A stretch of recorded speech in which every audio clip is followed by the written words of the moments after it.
All right, hey, how you doing? This is Dr. Dave and Dr. Abby, and we're going to go ahead and read this week's blog.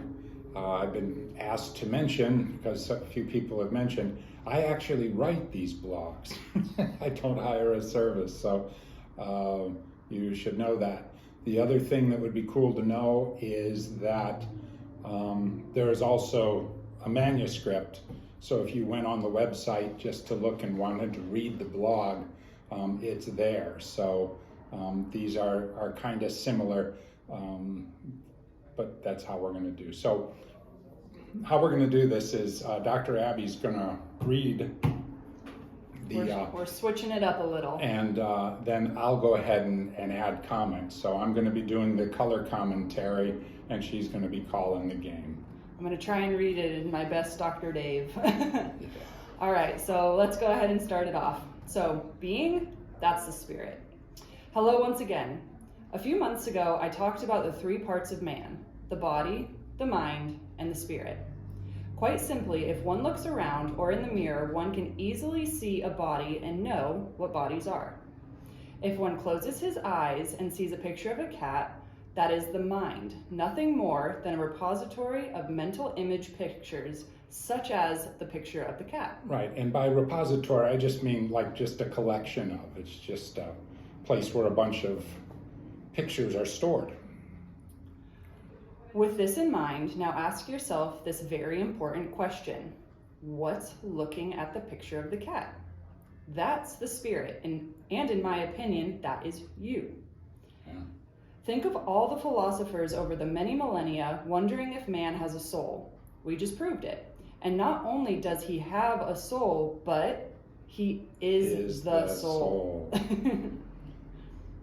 Sadly, when one reads anything concerning health, wellness, longevity, happiness, and all of the many other desired things in life, one will find much written about the body and the brain, and a considerable amount concerning the mind, but very little about the spirit, and just simply living.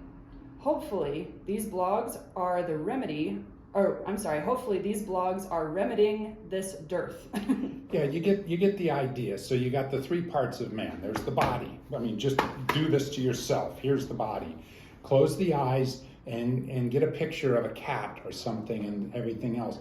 There's the cat right there. That's fine. That's the mind. You have a bunch of pictures stored there.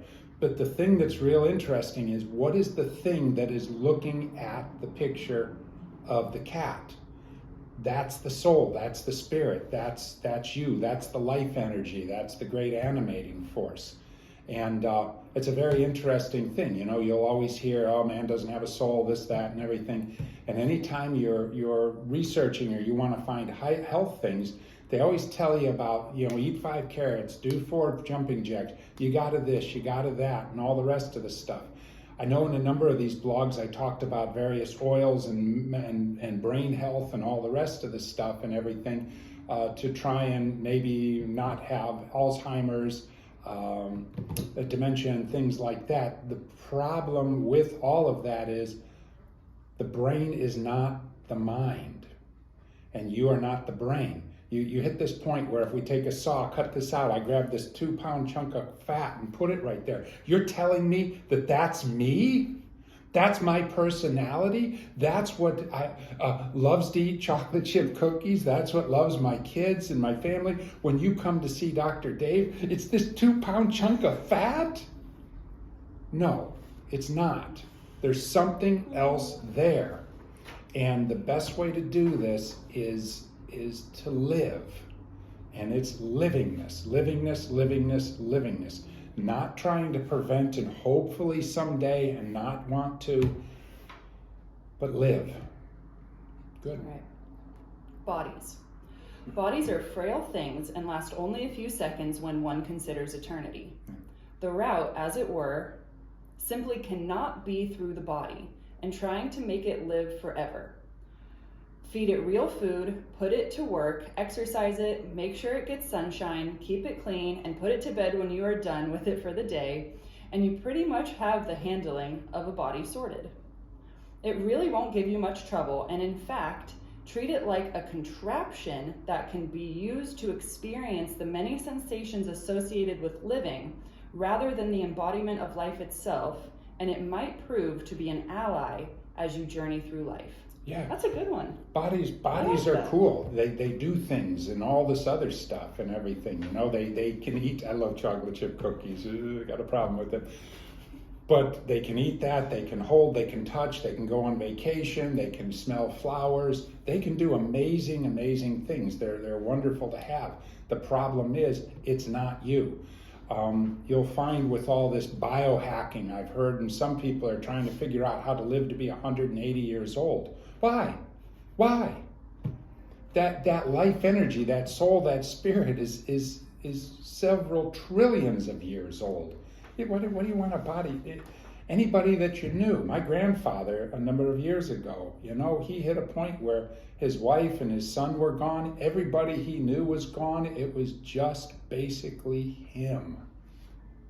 And that was 97.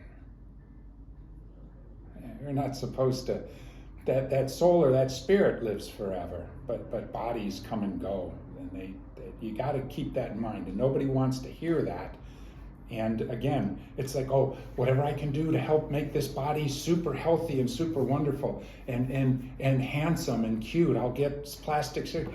Doesn't matter. They fall apart and die. One day, this body, no matter what you do, is going to let you down. It's going to say, see ya. So, good. All right, so let's go into the mind. Again, the mind is a repository of mental images, pictures, and memories, and can be used to pose and solve problems related to life and living. Mm-hmm. It is not the brain. The brain is part of the body and performs best when taken care of in the manner of the body. Right. While the mind can serve the spiritual being, it can also be a great deceiver. And when given a choice, one should always trust his or her own knowingness and not the mind. If you recall, many, many months ago, I talked about the hero's journey and the call to adventure. I love the whole idea of this. In reality, the journey is not so much about running all over time and space, but rather a series of trials and challenges, or perhaps even battles that take place in one's own mind and allow for introspection and eventually gaining the confidence and certainty necessary to come to the ultimate realization of self, the truth of knowing who and what a person actually is, and more so, what he isn't. Yeah, that's beautiful. We have a friend of ours, and he's Greek, and he was in Greece talking to a Greek merchant or businessman, and this businessman told him, he said, you know what? Never believe anybody, ever. And he says, oh, that's kind of odd. Why? He says, because you won't know if they've lost their mind. And that's so hysterical to me. And then he says, but here's the other problem. You won't know when you've lost your mind. So I just thought that was kind of funny stuff. But it is so, don't worry so much about, I mean, you just do. That soul, that spirit, that whatever, you simply know.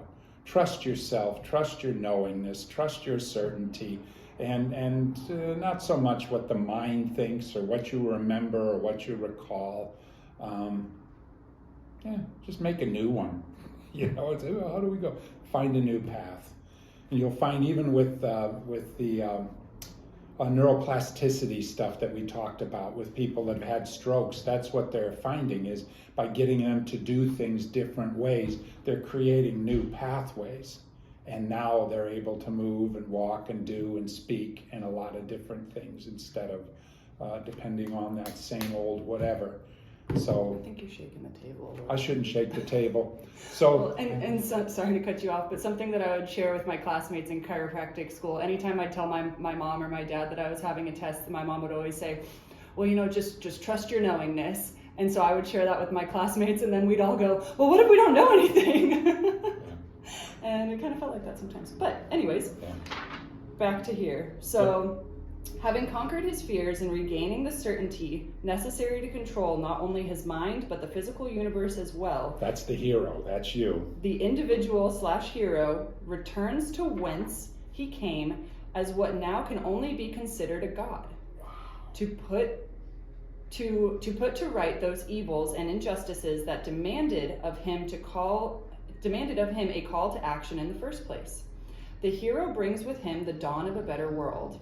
Again, while the mind can be used to pose and solve problems associated with living and survival, certain mental images, pictures, and thoughts and decisions contained in the mind can cloud one's judgment and put him squarely on the route to ruin, the individual believing all the while that he is on the path of greatest survival. Recall the antagonist Smeagol/Gollum from the Lord of the Rings trilogy. Unless one understands and knows how to control his mind, he might unknowingly be under the spell of his own personal Smeagol. And while believing to be on the path of the righteous, he be consumed by his own lust for the precious. Yeah. I know this sounds really heavy, and it only does so because it is. Yeah. Control the mind, control the universe, and regain one's rightful role as God, and one can finally return home from his journey, only this time as a hero. Amazing. That's it. Like I said, that soul, that spirit, as heavy as this sounds, is 76 trillion years old or older.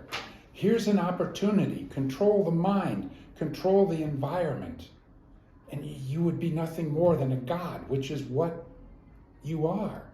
And now you can return home at the end of this journey. Finally, after 76 trillion years or more, the hero. And you will herald and bring with you a new dawn, a new age of better things, of enlightenment, of whatever, rather than what we see out there today that passes for life, all that crazy stuff. I mean, it's time. I'm not saying, this might sound wacko, but it's time. We step up and pull our heads out of our backside and start living up to the potential of the gods that we actually are. Wow, that's some wacky stuff. How about that? But it's true. Oh, whatever, it's true. The route to eternity certainly goes through the conquest of the mind, but it is not the mind. And once conquered, all that remains is the being himself. From here, all routes lead to the stars and beyond. The spiritual being. You would think that after all of the above, an owner's manual for handling a body, understanding the importance of conquering one's mind and controlling the universe, and finally becoming a god, I would have tales of a magical land where all of our dreams come true. No. And here's the cool yet heavy part. There is no such place exists unless you create it. Right. How so? Right. Be willing and able to confront one's fears and control oneself, one's mind, and the people around him. Yeah. Do this, and where else would a person find himself if not in a world that is truly his? Yeah. Keep in mind, there really isn't a world per se, right? At the end of the day, there are only people just like you and me. Just people. When a person experiences all manner of craziness and stupidity that we do each day, take comfort in knowing that it is not the world. Right. Only people. Only people. There are no governments, HOAs, or the IRS, or any other they groups or organizations that are causing us such, I don't know this word, such consternation? Consternation and despair. That means like a sudden, overwhelming, it just kind of like you're just this overwhelming, unhappy, not good problem. Like everyone? Yeah. Yeah. Okay, so there are other they group or organization that is causing us all consternation and despair. It's only people just like you and me. Yeah, you're just sitting there and then all of a sudden having a good time, a nice picnic, and somebody comes over and takes a crap on it. That's consternation. And it's like, what the heck? And what's really cool, according to the Roman Stoic Epictetus, it isn't events themselves that disturb people, but only their judgments about them. Oh no, there's that mind thing again. Yeah. Why complain and wonder about what's happening to the world when a person can confront his fellows and simply get in communication with them?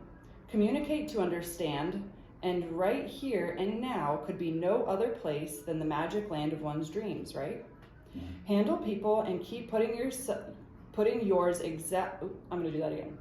Handle people and keep putting yours exactly where and how you want it, and so it will be as long as you do. Yeah, I know, but a God could do this, couldn't he or she? We at Paragon Yes. would love to help. We all need each other. Take care.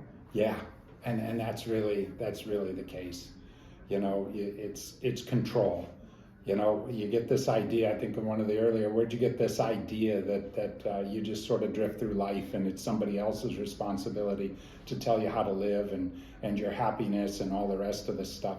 And the thing that's cool is, you know, everybody goes, oh, the world's gone crazy. No, the world hasn't gone crazy. The world can't go crazy. It's a rock floating around in outer space. It doesn't go crazy. Now, people do, and it's not all people, right?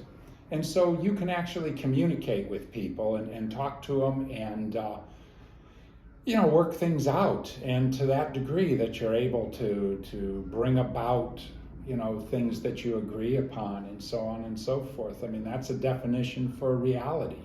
You know, what you and I both agree on is real. So you can use communication to do that and grab a hold of some things, and in essence, you know, like I said, there it is. I mean, yeah, it sounds kind of heavy and difficult, but I think a God could do it very easily. Yeah, so now that you know that you're a God, you know, we'll see. Good luck.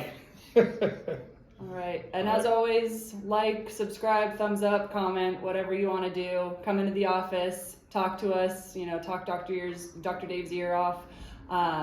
We like to be a sounding board for you in any questions or concerns that you may have.